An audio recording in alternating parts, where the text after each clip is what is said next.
Destriana Pratiwi, mahasiswi IKIP Budi Utomo, nomor induk mahasiswa 221114300077. Semester 2 kelas C bermaksud mempresentasikan deskripsi esensi dan urgensi harmoni kewajiban dan hak negara dan warga negara. Untuk mata kuliah kewarganegaraan yang diampu oleh Bapak Dr. Andes Ali Badar, Magister Pendidikan. Sebuah konstitusi yang dalam hal ini kita kenal dengan nama Undang-Undang Dasar Negara Republik Indonesia tahun 1945 setidaknya tengah berupaya untuk mengatur harmoni dan kewajiban hak antara yang pertama warga negara dengan negara, yang kedua antara negara dengan warga negaranya. Untuk mempermudah kita dalam memahaminya, kita dapat masuk dengan menggunakan kebutuhan negara yang dapat dijabarkan melalui beberapa kebutuhan. Yang pertama, kebutuhan warga negara akan agama. Sebagaimana kita ketahui bersama, jauh sebelum kemerdekaan, bangsa Melayu khususnya yang saat ini tergabung dalam wilayah Kesatuan Negara Republik Indonesia sangat dikenal sebagai bangsa yang religius. Negara Indonesia menjamin kemerdekaan setiap warga negaranya dalam memilih agama sesuai dengan kepercayaannya. Sejak tahun 1969, Indonesia telah mengakui 6 agama, yakni Islam, Kristen Protestan, Kristen Katolik, Hindu, Buddha, dan Konghucu. Jaminan kemerdekaan dalam beragama tentu dibarengi pula dengan upaya bersama untuk saling menghargai pilihan agama masing-masing.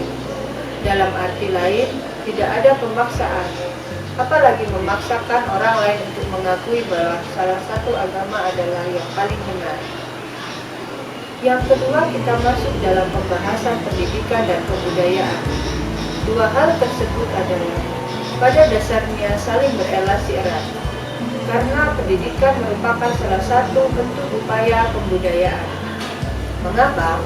Karena memang dalam prosesnya pendidikan dan kebudayaan bukan saja ditransformasikan dari generasi tua ke generasi muda, melainkan akan terus dikembangkan sehingga membentuk apa yang disebut peradaban. Sebagaimana yang disebut pada pasal 31 ayat 3 1945, salah satu fungsi negara melalui fungsi pemerintahan yakni mengupayakan penyelenggaraan sistem pendidikan nasional yang mencakup 1. Fungsi minimal, 2. Fungsi madya, 3. Fungsi aktivis. Salah satu konsekuensi amanah Undang-Undang Dasar Negara Republik Indonesia tahun 1945 dalam rangka mencerdaskan kehidupan bangsa, menjadikan penyelenggaraan Sisdiknas harus mampu memberi luaran berupa menjadikan manusia beriman, bertakwa kepada Tuhan Yang Maha Esa, berakhlak mulia, berilmu, sehat, cakap, kreatif, mandiri, dan menjadi warga negara yang demokratis dan bertanggung jawab. Yang ketiga adalah perekonomian nasional dan kesejahteraan rakyat. Sebagaimana dipaparkan dalam semangat pasal 33 ayat 1 Undang-Undang Dasar Negara 45, bahwa perekonomian berasaskan kekeluargaan.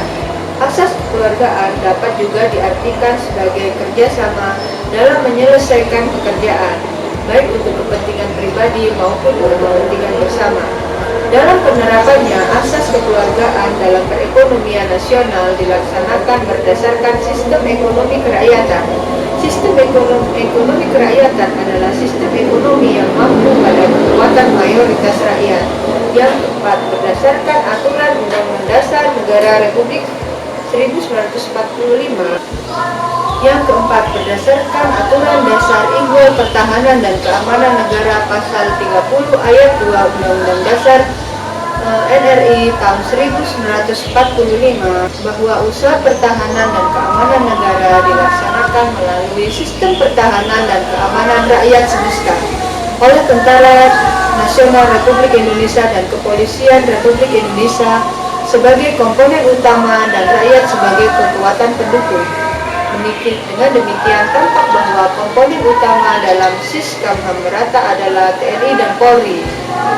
Pengaturan dengan undang-undang mengenai pertahanan dan keamanan negara merupakan konsekuensi logis dari prinsip dan penempatan urusan pertahanan dan keamanan sebagai kepentingan rakyat. Demikian presentasi yang bisa saya sampaikan. Wassalamualaikum warahmatullahi wabarakatuh.